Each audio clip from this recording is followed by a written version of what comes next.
Taiwan straight में 3 दिनों तक चीन ने वॉर ड्रिल की है। लाइव फायर ड्रिल करके ताइवान को वार्निंग देने की कोशिश की गई है।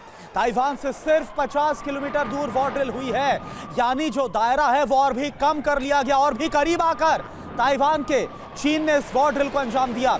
और इस वॉर ड्रिल में चीन की आर्मी, एयरफोर्स और नेवी शामिल रही, यानी कि ये joint war drill army, air force और नेवी के सामने आई है।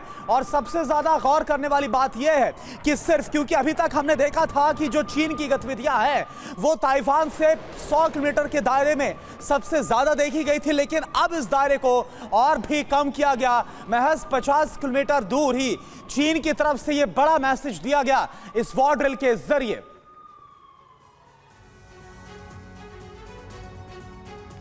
और आइए अब आपको यह बताते हैं कि चीन के इस वॉर ड्रिल में क्या क्या शामिल था और यह किस जगह पर हुई थी। यह जानना और समझना आपके लिए बहुत जरूरी। तो ड्रैगन की वॉर ड्रिल निशाने पर कौन है? ताइवान। चीन की आर्मी, नेवी और एयरफोर्स इसमें शामिल रहे। 50 से ज्यादा फाइटर जेट्स भी इस वॉर ड्रिल का हिस्सा थे। 10 से ज्यादा वॉरशिप्स भी इस वॉर ड्रिल में शामिल हुई हैं। और सबसे बड़ी बात, आप देखिए, शेंडोंग जैसे वॉरशिप को भी इसमें शामिल किया गया। बहुत बड़ा मैसेज इसके जरिए ताइवान को दिया गया है कि चीन आगे अब कुछ भी कर सकता है।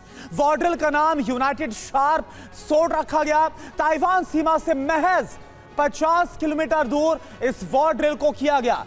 पिंगटन आइलैंड और फुजियान प्रांत के फूजो के पास यह वॉर ड्रिल हुई है। अनुराग शुक्ला सर, मेरा सवाल आपसे यही है कि वो चीन जो कि 100 किलोमीटर के दायरे के आसपास रहकर इससे पहले अगर उसको कुछ भी मैसेजिंग देनी होती थी तो अपनी गतिविधियों को अंजाम देता था। हालांकि एयर स्पेस वायलेशन उसने कई बार किया, लेकिन अब बेहद करीब आ गया है ताइवान के। ये क्या बता रहा है? किन हालातों को पैदा कर रहा है चीन? ये बिल्कुल एक स्ट्रिक्ट वार्निंग है और एक कैपेसिटी डेमोन्स्ट्रेशन के रूप में देखा जाना चाहिए। चाइना अपना क्षमता दिखा रहा है, अपनी पहचान दिखा रहा है और अपने हथियार दिखा रहा है कि किस क्षेत्र तक, किस हद तक वो जा सकता है अगर उसको उकसाया गया।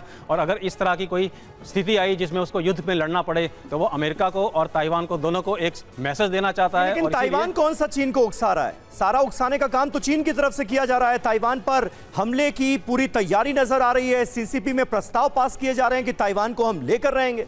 इनके ऊपर कॉन्फ्लिक्ट है, कॉन्फ्लिक्ट ऑफ इंटरेस्ट दोनों कंट्रीज में है। चाइना ने हमेशा बोला है कि आप वेस्टर्न कंट्रीज को अपने आप में मत बुलाइए, उसको one belt one nation theory के अंडर में चाइना ताइवान को मानता है। तो इसलिए जब ताइवान अमेरिकन को बुलाता है वहां पे तो एक तरह से वो प्रोवोकेशन ही माना जाएगा। ठीक है घोष साहब, जल्दी से एक रिएक्ट करना चाह रहे हैं आप। देखिए, ये जो है चीन एक मीडियन लाइन था जिसको पार कर चुका है और उसे वो नहीं मानता। तो और चीन सोच रहा था पहले कि मकाओ की तरह और हांगकांग की तरह ये ताइवान भी किसी तरह उसके साथ जुड़ जाएगा, लेकिन वो नहीं हुआ। अभी शी जिनपिंग कह रहे हैं कि मैं फोर्स इस्तेमाल करूंगा, मैं मिलिट्री इस्तेमाल कर सकता हूं, बिल्कुल, और बिल्कुल। फिर ताइवान को अपने साथ जोड़ सकता।